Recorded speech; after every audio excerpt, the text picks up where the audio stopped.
Chapter 6 is on the wonderful world of sausage making. When we look at a history of how sausages came together, um, we first, we look at the word itself. So the Latin word salus means salted. Again, back to that preserving. We see history and records of sausages being created in ancient Rome and ancient Greece. In fact, Roman soldiers usually traveled with sausages and introduced sausages to other parts of the world because it was an easy way for them to transport proteins on long journeys that would last longer than the fresh meat. And by the Middle Ages, we saw all sorts of regional forms of sausages starting to evolve all across Europe. And so it was because of the expansion of the Roman Empire and the soldiers that were bringing these sausages with them that we see then this proliferation of different types of sausages and styles of sausages and flavor profiles that we associate with certain parts of the world, and especially in Europe. To make a sausage, it's fairly simple and straightforward. You grind raw meat with salt and spices. You take that mixture, you stuff them into casings, either natural or synthetic, and then they're ready to go. So, of course, the first casings were made from intestines, stomachs, and other internal organs as well. But the intestines were probably the most used of it. Again, when you're having this whole animal butchery, you want to use as close to 100% of the animal as possible. And, that included as much of the internal organs as was feasible as well. So that's where our natural casings started out at. The main ingredient typically are tougher cuts of meat from usually the leg or the shoulder. Because of the fact that they're tougher, you grind them up. That helps to make them more tender. Plus, it's going to be more flavorful because they are more exercise cuts of meat. The sausage is trimmed and then cut into dice or strips that will go through the grinder. If you are using pork liver in a recipe, then usually you cut into cubes before you grind it together. Now, if you are just doing one batch or one type of sausage, mix the seasonings and the cure mix and everything with the meat and grind it all together. It helps to partially mix during the grinding process. But like for our class, when we have different flavors of sausages going in, we grind the meat separately, and then after it's ground, then we add the seasoning. So then we don't have to worry about crossing flavor profiles while we're doing different grindings and such. It just takes a little bit longer to mix, but it works just fine as well. The sausages that are in this chapter are made from primarily pork, but you'll also find veal, lamb, beef, venison, pheasant, chicken, and turkey are all fair game when it comes to those main ingredients. The most common, of course, being pork. Now, if we are doing product that is not going to be cooked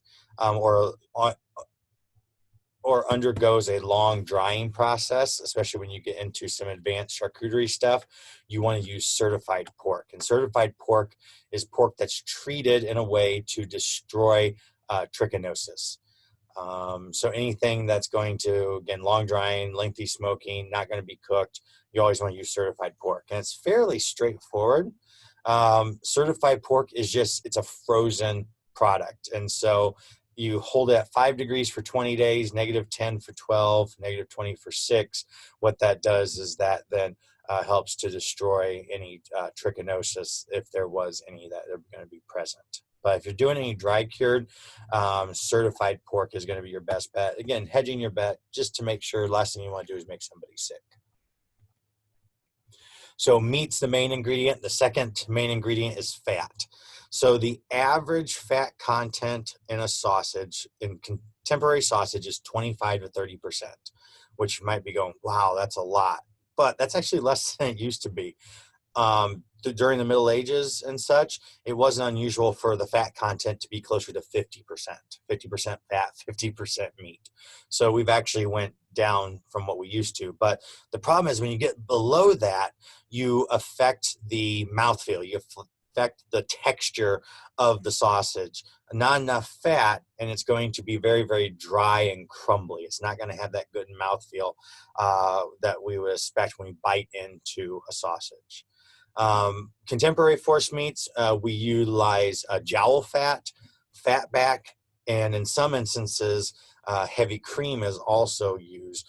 But the pork jowl fat and fatback are the two main ones that you see if you are adding fat in addition to what needs to be there already on the meat. What you'll find sometimes, like for example, pork butt, usually as long as you're not trimming it too much, it has the fat still on it. Pork butt has a great already built-in ratio of that fat to meat content. And so all you got to do is cut that fat pork butt up with the fat that's still attached to it, and you've already got that 25 to 30%. But you'll find other times where you're using maybe leaner cuts, or if you're using leaner cuts that don't have as much surface fat, you'll need to add some additional fat to get it up to that 25 to 30% range. Next then goes into your seasonings and cure mixes. Of course, salt would be the one of the primary ones, whether it's table salt, kosher salt, sea salt. If you're going to cold or dry smoke, of course, you have to have some nitrate, like a Prague Powder 2, not TCM. That would be for short curing process. But if you're doing a long curing process or a dry smoke or something that's going to dry for many months and you're putting that in, you don't want to use nitrites. You want to use those nitrates. So we talked about back in chapter 5. Hot smoked and fresh sausages do not require any nitrites. They are sometimes added though because they want to maintain the color. Remember, it has that red, it helps with that reddish color, or something that's not as gray as you would have like with a cooked bratwurst type of thing. Then sweeteners are usually added to help mellow the sausage's flavor, and it also is water retention. It helps with water retention, so it helps to make a moist finished product as well. So sweeteners is another thing that you'll see going into sausages too. And then spices, it can be whole, toasted, ground, or different blends of spices as well, of course, are not unusual when you're putting together different sausages. Now, if you're going to use herbs, most of the time it's called for dry herbs. Now you can substitute fresh, but you're going to need 2 to 3 times more of the fresh herbs as opposed to the dry herbs.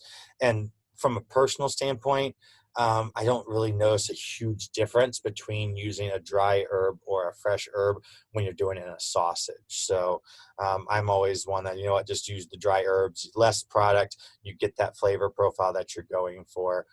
Everybody's happy. But again, my personal opinion when it comes to that. Other aromatics that you can add, cooked vegetables, typically added in, make sure they're cooked because you're not going to cook them all the way when you have them in the sausage itself, but make sure you add them when they're cooled after they've cooked them. Wine, citrus zest, sauces like Tabasco or Worcestershire, onion or garlic powder, stock, even vinegars, but you got to be too careful about vinegars because if you add too much acid, the texture throws off. Even with a bunch of fat in there, the vinegar will give a grainy texture to your finished product. So be very careful about that. Now, these are things that are added to the sausage after it's ground. So you're not going to throw the veggies in the grinder with the meat.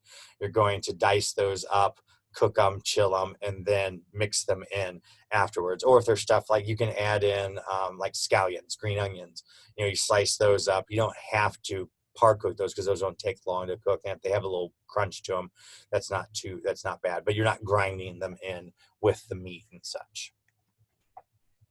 So all of our ingredients are together. We have them measured, ready to go. Equipment that you're going to be using when making sausages include meat grinders, usually electric variety for production that we do, although at home you might have used those hand crank meat grinders. Food processors, depending on the type of sausage you're making. Buffalo choppers if you're doing large batches of certain things. Mixers to help blend large batches, makes it more efficient. And then of course sausage stuffers to actually put them in the casings so you can link them up. Like anything else, make sure everything is in great condition. Of course, with this, we want to make sure everything is scrupulously clean because we're adding that ground product into a casing. We don't want potential issues of cross-contamination or anything along those lines. If anything, any part that's coming in contact with the sausage being in the grinding needs to be cold. Remember the term I use is ouchie cold, which is what my chef told me when I was in school. If it hurts your hands because it's that cold, that means you're cold enough. So make sure it's ouchie cold. Always, again, choose the right tool for the job and make sure you assemble that grinder correctly. If you assemble it backwards, especially by putting the knife in backwards, it will not cut, it will smear out, and you're going to have a big mess on your hands. When we grind, we want to do what's called progressive grinding. And so we start at a large plate or a large die and we work our way down to the smaller, because if we just do straight to the smaller one, it's going to create more friction, more heat, and you're going to have an issue with the finished product and how it comes out. The other thing that does is that second grind and multiples, if you do more than that, helps to mix the meat and the fat and maybe the seasonings, if you have them in there, together while it's doing the grinding process as well. All right. Note, as the notes say, the meat and fat should be 28 to 30 degrees so that that meat grinds properly. So don't be afraid to throw the cubed meat and cubed fat into the freezer for a few, just to drop that temperature down. If it's partially frozen, that's great. It's not going to hurt the grinder, and it will actually help make it a little bit easier because we're keeping that product cold and not getting it too warm. Your standard sausage, we call a basic grind sausage. That's what everybody made for lab. And a basic grind sausage has a medium to a coarse texture. And if it's left loose, if you don't do anything with it, you just package it like 1 pound packages, that would be bulk sausage. So if you ever bought the 1 pound bags of like breakfast sausage to make biscuits and gravy, you're buying technically what's called bulk sausage. There are 3 basic grind methods that we use for basic grind sausage making, and I will ask you this on your test, so you will need to know these 3. The 3 are fresh sausage, cooked sausage, and then smoked and dried sausages are your 3 basic grind methods.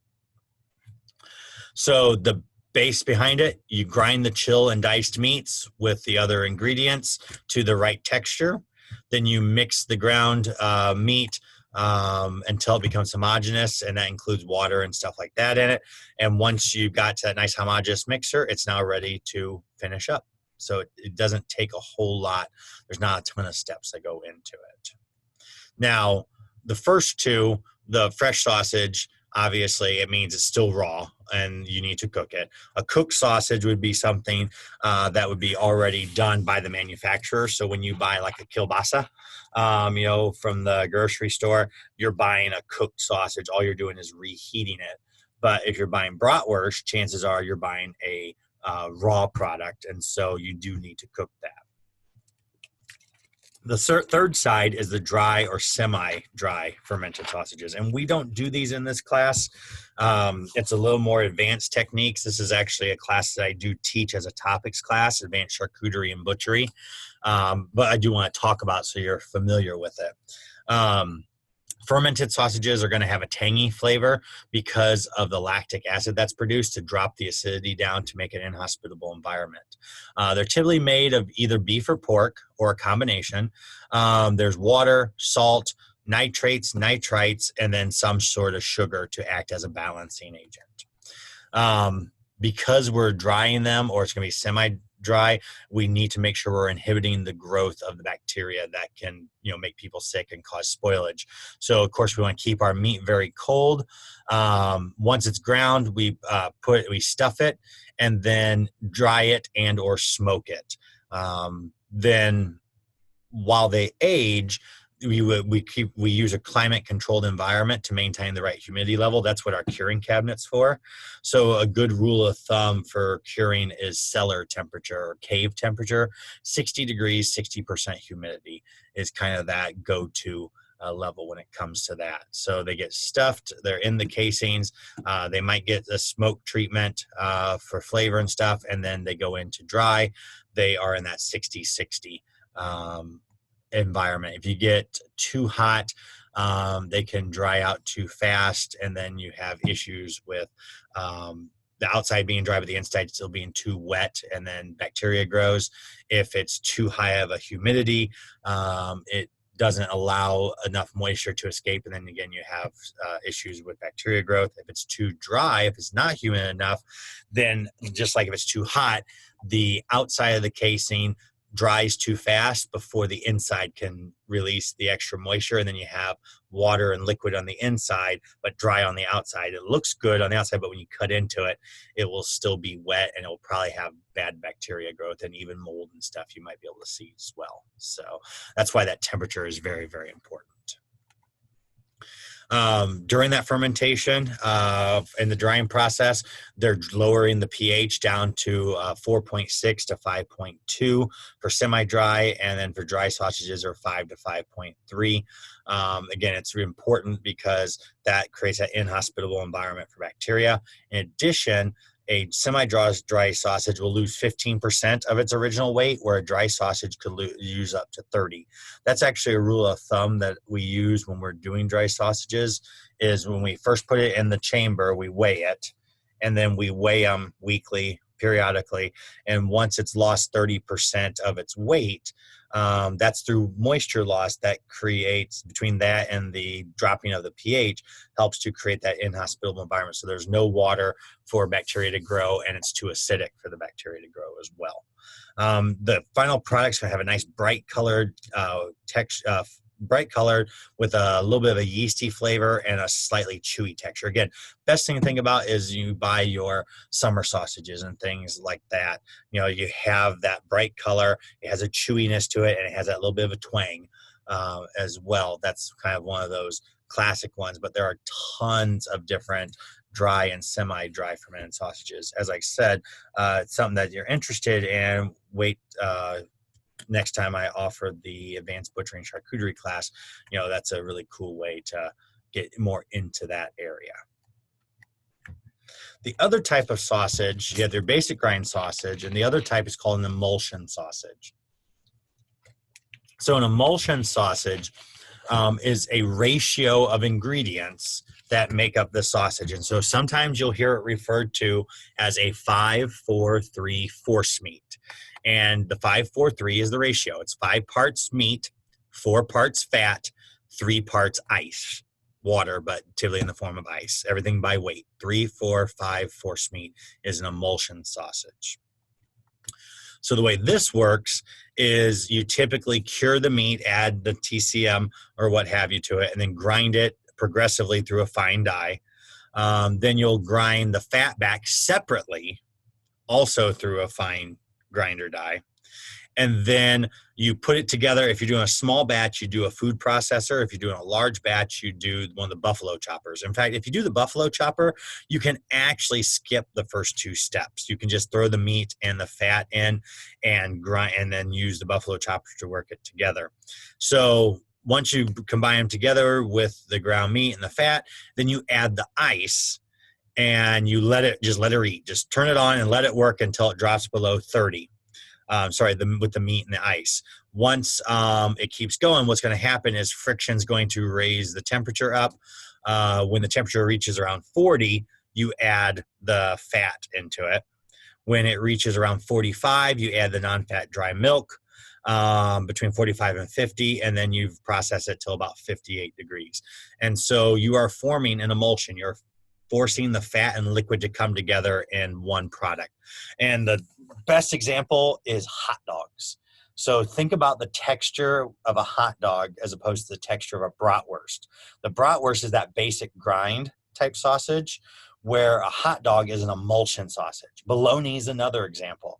Bologna is an emulsion sausage. It's just in a bigger casing than what you would have for a hot dog, and then you slice it as opposed to, you know, leaving it as a big log. But that's the difference. That emulsion sausage gives you that smoother, spongier texture that you associate with like bologna or hot dogs.